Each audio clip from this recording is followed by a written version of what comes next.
Good afternoon, Star Wars fans. We have another show to be raving and screaming about. Welcome back to the Suit Up Geek Fix podcast. We are here today to review The Book of Boba Fett, which has premiered today. And we are joined by a very special guest, a three-time trivia champion, Brian Cam. Welcome back to the show, man. Thank you for joining us. Thank you so much for having me. It's soon to be 4 times. Soon to be 4 times. Hey, man, you are a competitor. You're through and through a very smart, very bright guy. And of course, down below, we got Mr. Crockpot, one of our 4 Suit Up Geeks. How are you doing, Dives? How you doing? I'm doing extremely well. Excited to deep dive into the Star Wars verse. We haven't done that since Star Wars Visions, which I absolutely adored. And I'm just ready to go, baby. Let's go. Yeah, no, the more that we like expand the sandbox and then kind of play with all the different stories and characters in Star Wars, the better.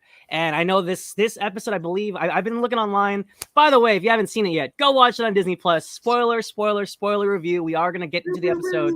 So if you haven't seen it, go watch it now. I will say there's been some divisiveness on the internet. Some people weren't really vibing with the story, but I'll say this. And you know, Dives, between me and you, we've been doing this a long time now. It's really interesting to get away from the Skywalkers and let's dip into the crime underworld here. Let's peel back the layers on Boba Fett, who is a very fascinating character that has kept people interested since his first appearance in Empire Strikes Back, when he doesn't even have, I think he has like one line in Empire, if I'm not mistaken. He yes, sir, when he tracks Han Solo. 3 lines? I think it's 3, if my memory serves. Okay. Yeah, like 4 total or something. So I think the mystique of Boba Fett is A, what makes this show appealing, and B, I think the more we learn about this character, I think we're gonna have in for an exciting story here. So Ryan, since you're our guest, if you don't mind, I'll kick it right to you, man. What were your first impressions of this episode? I believe it was Chapter 1, Stranger in a Strange Land, right? Yep. Yeah. All right, go ahead, Ryan. What were your first impressions of this episode? My first impressions, if we were playing baseball, I would consider this episode to be a very solid base hit.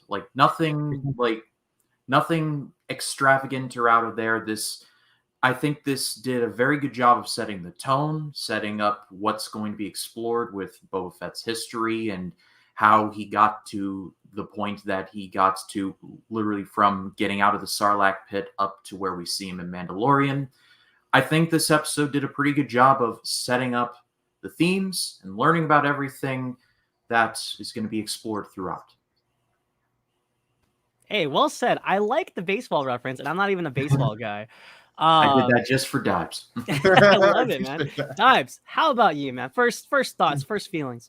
Again, thanks for joining, Ryan. Thank you. If you're watching us live, be sure to smash that subscribe button. Comment. Let us know your thoughts, guys. We'll put your comments right up. Put up your questions right up during our show here live and react. But my initial reaction of this show went to Boba Fett really is a live action version of Wreck-It Ralph. I went to that, just because you're a bad guy in a video game doesn't make you a bad guy. That's exactly where I had my head went. My second reaction went to Rodriguez's quote.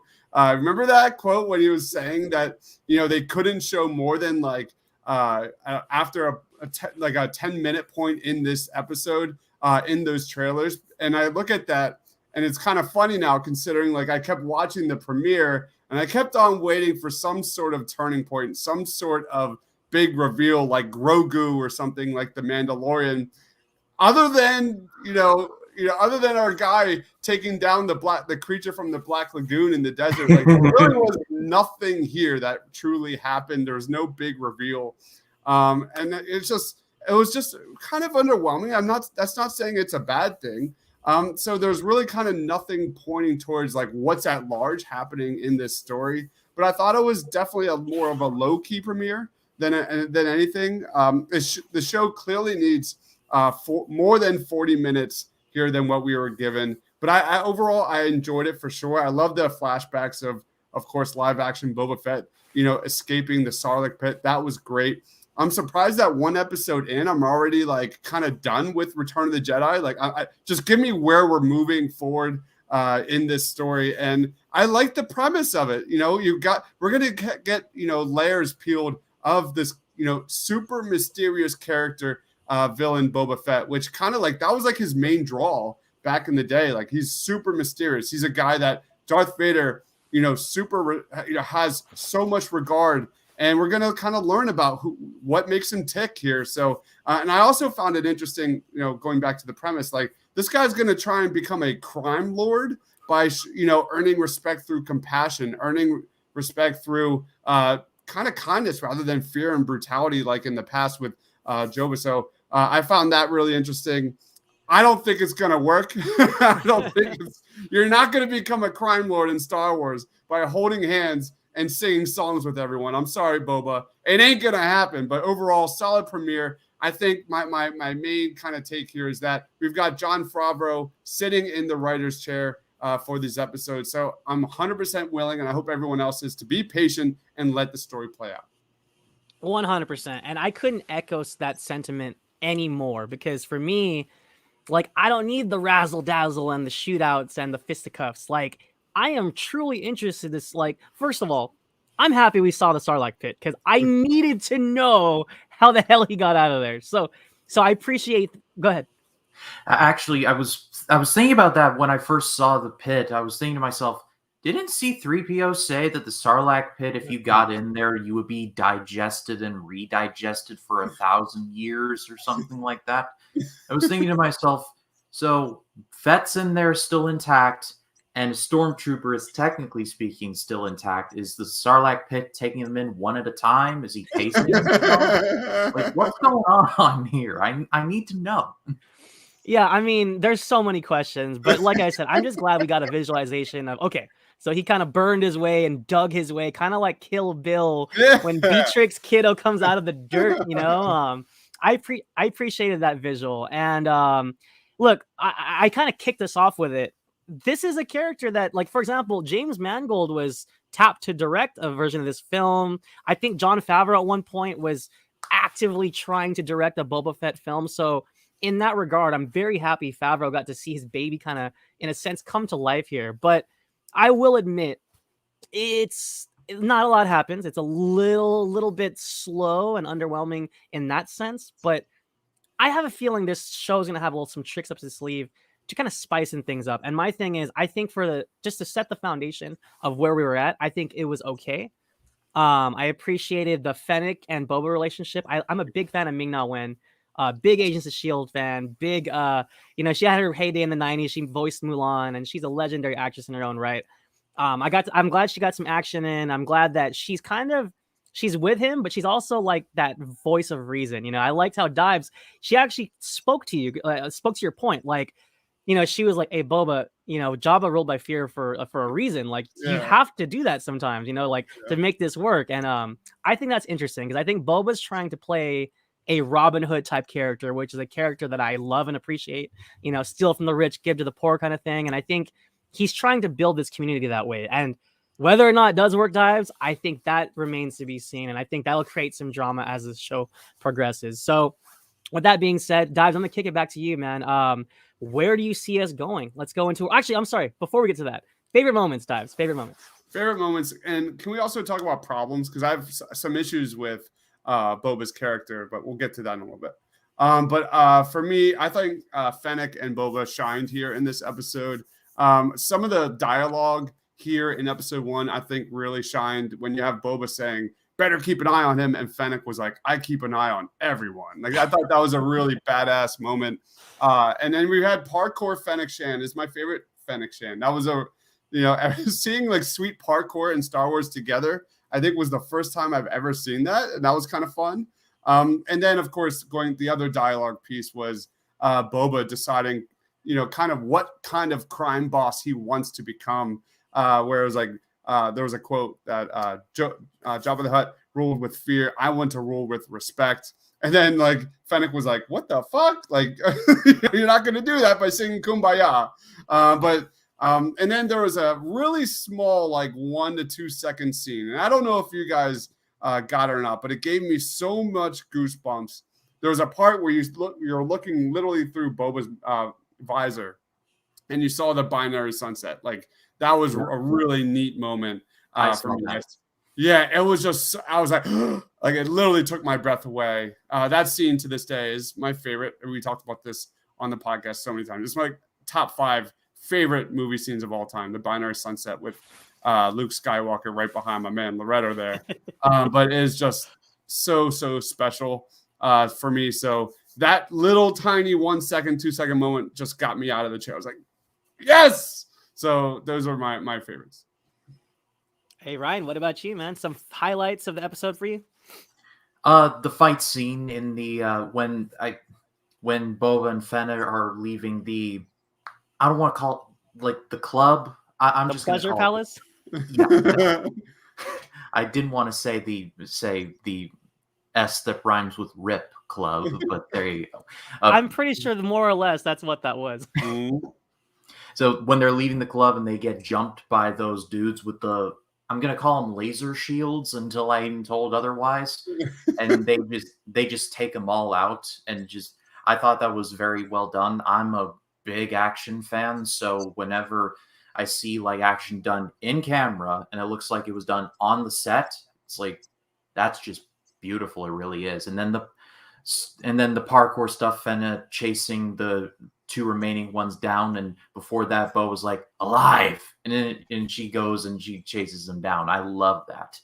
But my favorite moment of this entire episode was when those 2, they kind of look, the 2 guards that were serving Gamorrean. There you go. The 2 Gamorreans who were serving for Jabba and Bib Fortuna, and the protocol droid is like, they served, and their torturous screams will resonate throughout the land as to your power. And Boba is like, are they loyal? And then he takes them under his employ. I like the idea of Boba saying, I'm not going to rule by fear, I'm going to rule by respect, which Dives brought up. It's not going to work, I have a feeling, but I kind of like how kind of Don Corleone he's kind of taking all of this. He's taking the route of, someday I will ask you for a favor, and that day may never come. But if I do this for you, you're going to owe me something. I like the spirit of that. And like Dives said, probably not going to work out, and it's all going to go completely pear-shaped, but I like the sentiment there. Hey, well said, man. I'm glad you brought up the Gamorreans, because I'm not gonna lie, like, we didn't see enough of them in action in Return of the Jedi. So when they came to the rescue, like, roar, I was like, yes, look at those pigs go. That was great. You know, like, they had their sword looking things. Like, yeah, they had like a sword or whatever, and he straight up chopped that. I was like, yes, this is great. So that was actually one of my favorite moments as well. Crocodile Dundee was wiping away a tear at that. You call this a jetpack or something? Oh, I love now that's a knife. Nice. I'm always a game for some Dundee references. Oh, hell yeah. Trying to think, because you guys pretty much nailed on the head. Like, seeing that wide shot of the parkour. I don't think we've ever seen the rooftops of Mos Eisley that way. Oh, you know what? This was mine. And I chuckled so hard. It wasn't a hearty laugh, but it was a hearty chuckle. When they walked into that pleasure palace, the guitarist was playing a rendition of Cantina Band. I don't know if you guys noticed that, but it was awesome. It was jazzy, and I was like, okay, I love that. So I love the callback there. And yeah, you guys kind of nailed it. I mean, I really wanted to see Fennec shine here, so I'm glad she's getting her due. And with that being said, I'm very curious. You have something? Yeah, real quick. I thought the score of the Book of Boba Fett was terrific. Those end credits scenes with the score in the background by Ludwig Göransson. He did the Mandalorian. You could clearly see the same kind of vibes from the Mandalorian, but I thought it was terrific. It was a little more new than the Mandalorian, I think. It had like a beat behind it. I loved it. I thought it was hot. I agree. I also want to say shouts out to Joseph Shirley, who I think Ludwig had some bass themes, and I think Joseph Shirley is actually scoring the series. So I didn't know that. Cool. Yeah. So there was 2 names there. It said themes by Ludwig and then score by Joseph Shirley. So shouts out to that guy. It sounds amazing. Yeah. Sounds amazing. I agree. So with that being said, let's kind of look ahead here. I have a couple questions. I'm curious, you know, I trust Fennec. You know, I know there's a loyalty there, but I'm also worried if like if they're gonna have conflicts of interest as well. And I think off bat, she's already kind of questioning his decision making. So I think that's gonna be interesting as the season progresses. And I'm also kind of curious on what Boba's end game is here. Is he just gonna rule this plot of territory? Is he gonna expand like into like a mini little crime empire here? So I'm kind of curious where that goes. Ryan, do you have any interesting theories or predictions of where this show is heading? Well, if anything from watching Sons of Anarchy, expansion is never a good idea. But I think Interesting.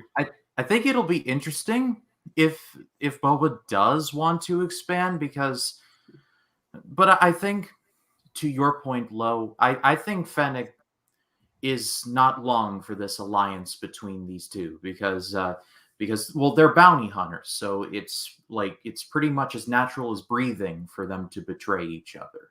I keep hearing this theory bandied about that Cad Bane might appear in the show, which, if he does appear, I'm like, the 10-year-old me is just gonna do like a double moonsault. I'm gonna be so happy. But it's like, I think a Fennec betrayal is inevitable. I think she'll see that Boba Fett has gone soft, and so she's going to figure a way into taking over for herself in some fashion.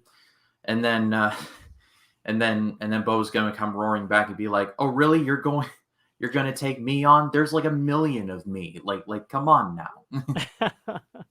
That's definitely where this is going, Ryan. There's no question. Like, that would be such a massive, waste of time if that's not the route they go down, because you're setting up Boba as this like compassionate, think first, be gentle second, kill third type of bounty hunter. You look at Cad Bane, dude is ruthless, dude is cold. He kills first. He does not ask questions, and he actually takes pleasure in, hurting and the suffering of others. So that would be a perfect contrast for where this show goes. But for me, like, did anybody else like kind of get a little curious or have any questions about Boba Fett getting nerfed a little bit in this premiere? Because you look at kind of like look at what we have seen so far here. You kind of, the first time he beats the holy hell out of people in Mandalorian, when he puts on that armor, he goes like full Terminator and just destroys tons of stormtroopers like they're absolutely nothing. Like, I understand Boba struggling against the Tusken Raiders, immediately escaping that Sarlacc pit, but that scene with the 6 assassins, man, I liked it, but like, I don't understand why he wouldn't go straight to his jetpack, why he wouldn't go into his bag of tricks.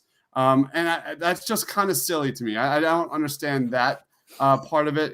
Fett is supposed to be one of the most feared bounty hunters in the galaxy, period. That this is a guy that can literally walk up to Darth Vader, and Vader, respects the hell out of him. So you have that, and then literally 10 minutes later, you've got him taking down this like Goro-looking creature with bare hands. So I think like Boba's power levels were literally all over the place in this premiere. It was kind of confusing for me.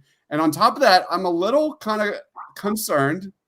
I am concerned that Boba Fett's kind of going to be a little indistinguishable from Din Djarin. Like, he's essentially the same character. And I hope that season 2 kind of differentiates that a little bit.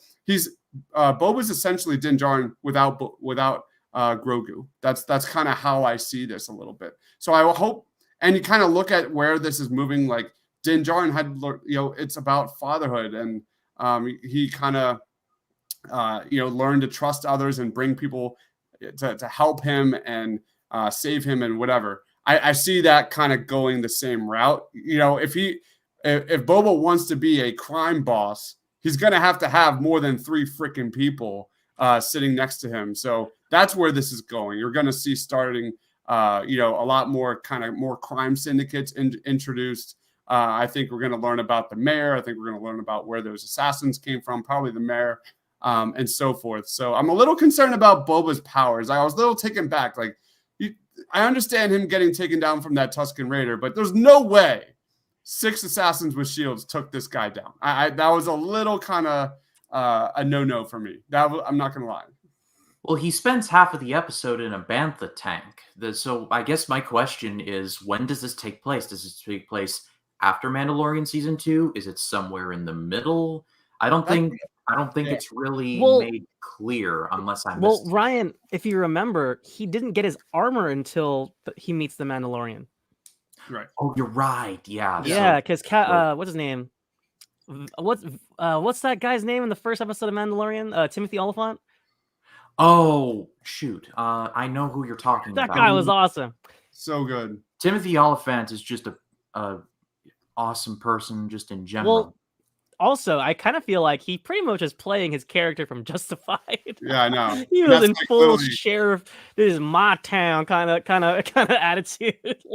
And kind of Cad Bane has that same kind of added, personality as well. He'd fit so well in this spaghetti western. Cobb Vanth, that's the name. Cobb Vanth. See, I knew it. I almost said it's very similar to Cad Bane. So yeah, I'm excited. I hope he comes back.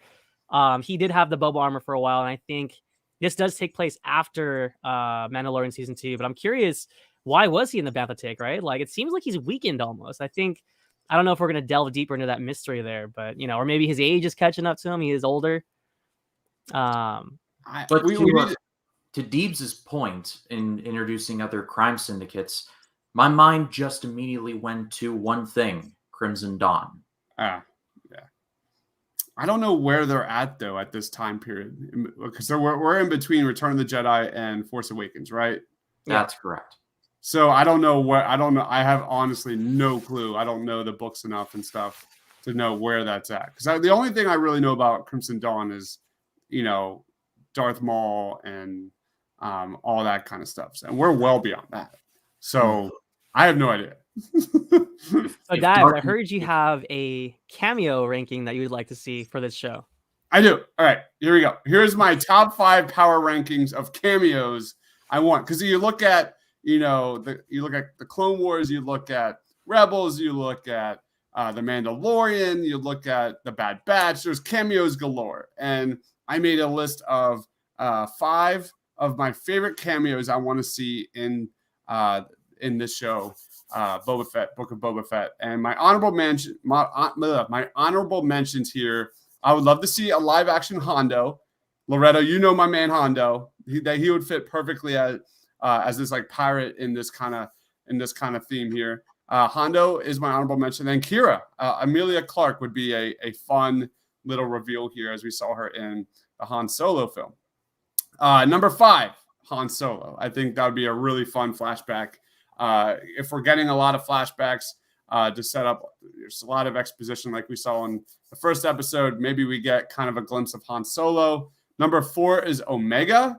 I think Omega was, kind of the star of the Bad Batch. I think that was 100% all set up to introduce her into the live action. What better here in the Book of Boba Fett before she hits the big screen here. Omega was amazing, an amazing character. That was by far my favorite part of the Bad Batch.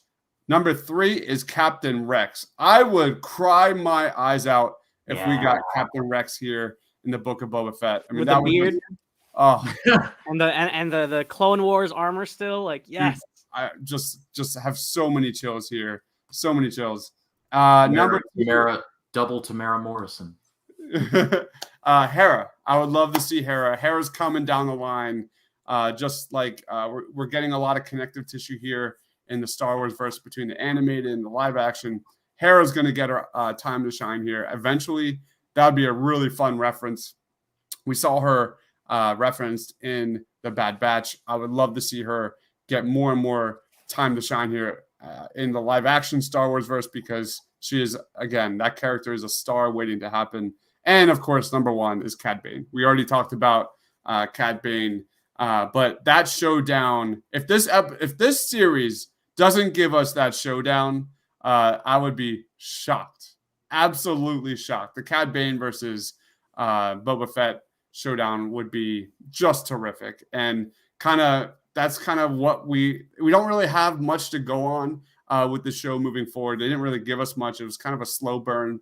But you're setting up Boba Fett as a compassionate, not even bounty hunter, crime lord now that wants to do things his own way.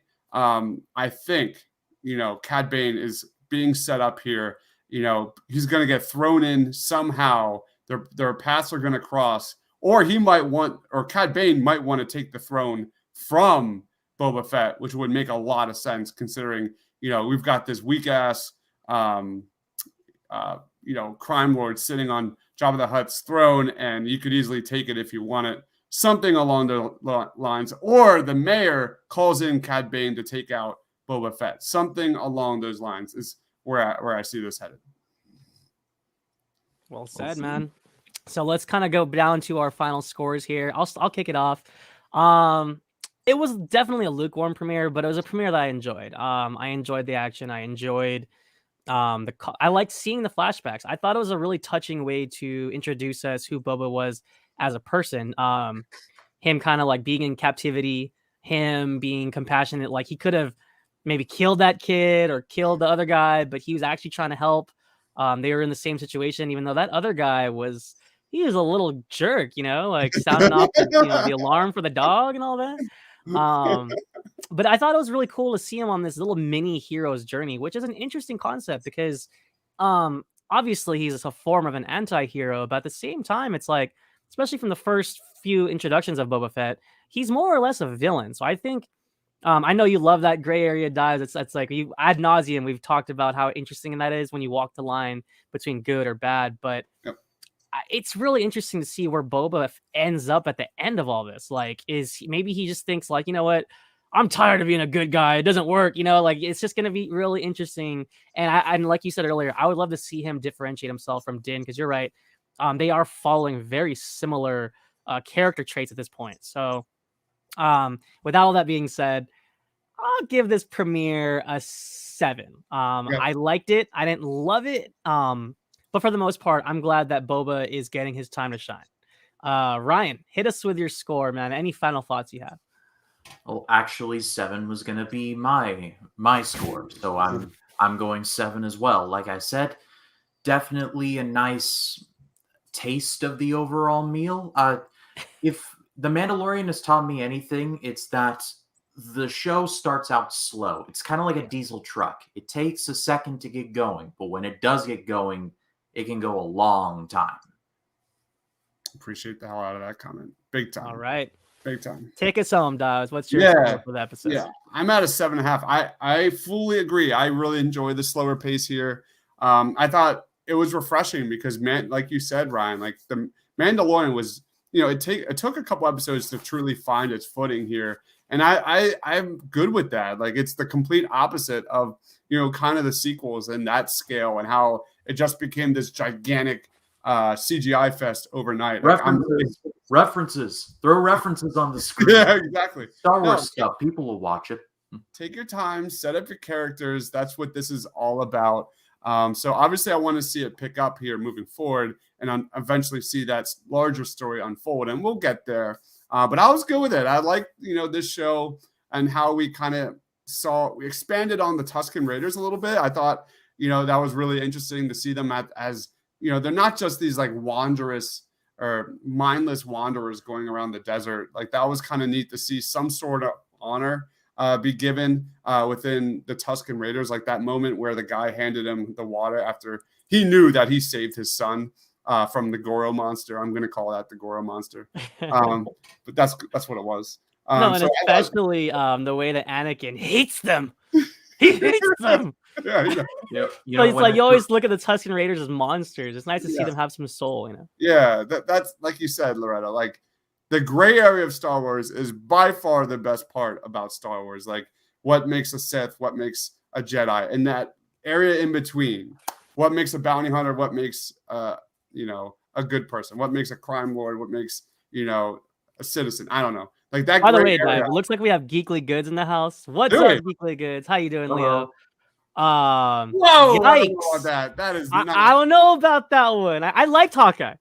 But not even close. Not even close. Sorry, man. One thing it was so bad. Oh. One thing that I will say about the Goro monster, as we're so affectionately calling it, is that when I first saw the sand rumblings, I was thinking to myself, don't tell me there's going to be sandworms in this. Or Tremors or something. Yeah, that was kind of just all over the place. Yeah, Leo, like as we said in the root, there were definitely question marks. There were definitely, kind of raising your eyebrow moments in this premiere for sure. But Hawkeye was pretty much awful until like episode 3, and there's no way the premiere of Hawkeye was better than this. Absolutely no chance. This was. Hey, we love you too, Geekly Goods. Yes. Always a welcome contributor and awesome guest. All that. I think that about wraps it up for us, though, guys. So we have a lot to look forward to. Dives, remind me, what's the episode count for this? Is it 6? I think we have 6 more, so I think it's 7. But correct me if I'm wrong. All right, so it looks like we're in for another 6 weeks, give or take.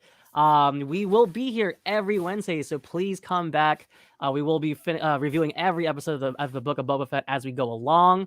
If you don't follow us on Twitter, we are at the Suit Up Geeks, and please like and subscribe down below if you haven't yet. Leave us a comment, leave us your thoughts about what you think about this series, where you think it's going. Really quick before we get out of here, Ryan, where can people find you? They can find me on Facebook, Twitter, Instagram, and Letterboxd at RyanCam20. It's on the screen there. Also, my YouTube channel, just Ryan Cam. I literally just dropped my 10 favorite movies of the year list, literally like minutes before I jumped onto here. So that is available. Going to be dropping my 10 least favorite movies list tomorrow, and my list where I talk about 5 overlooked movies and 5 underrated movies from this year. Nice. So that's the rest of my calendar. And then starting in 2022, I'm a part of a podcast with a friend of mine. His name is Jacob Martin. It's called Life and the Movies. The first episode will be January 5th, Wednesday. Going to be talking about hashtag make TASM3 and the whole Make the Amazing Spider-Man 3 movement. And previewing some January movies. And so that's coming. And then, of course, my own list of my most anticipated movies for 2022 will be coming as well. So a lot to look forward to. If you haven't checked me out, man. Well, thank you, champ. It was good to have you. Dive, what do we got going on for the rest of our schedule here? Amazing how so many people have come around. Ryan, I have been made fun of, beaten down over my love for Amazing Spider-Man, Amazing Spider-Man 2. And now everybody wants Amazing Spider-Man 3. They all coming back because of No Way Home. I love it. I'd love to hear it. Andrew Garfield's the man. But anyway, we will be doing a trivia next Friday. Not this Friday because we got a lot going on with New Year's Eve and New Year's Day. My man up there, he is a 3-time champ. No word on the category yet. I might do Marvel. I'm thinking Marvel movies. Wait, MCU or just general Marvel? MCU. Okay. Yeah, I'm thinking MCU, something fun and light as we come back for trivia. And then I just wrapped up the season of The Wheel of Time with my man Christian. The finale was a dud. It was not good. But it was a great season overall. If you haven't heard of it, it's on Amazon. It's high fantasy kind of show that does not hold your hand. And it's one of those shows like you have to literally figure it out on the fly and just go with it. And I love that. It was really well done. Clearly impacted by COVID. But there's pieces there in place that are going to be great. Unlike Game of Thrones, the books are done. There's great stories to be told, and it's going to be a lot of fun. So that is all done. Season 1 is in the books. And then, so then we have, of course, Cobra Kai this Friday. So we'll be having a season review of that coming very soon. Probably maybe Saturday, maybe Sunday, maybe Monday. We need to kind of figure that out.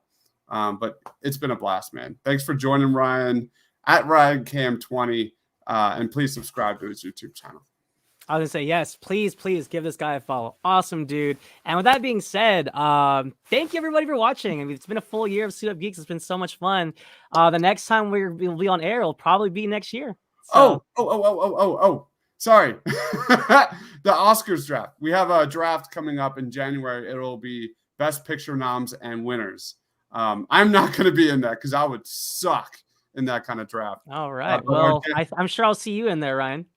Yeah, I'll be there because last time I didn't make it past my first one, I didn't make it past the second round. In the Christmas one, I made it to the final 4. So by that math, I should at least make it to the finals on this. I like your Based thinking, on- man. just Well, with that based being on- said, guys, I'm excited. I love doing those drafts. This is where you're at. It's the home of the movie drafts, baby. See you, geeks. Thank you, everybody, for watching. Like I said, we'll see you guys next year. Take care.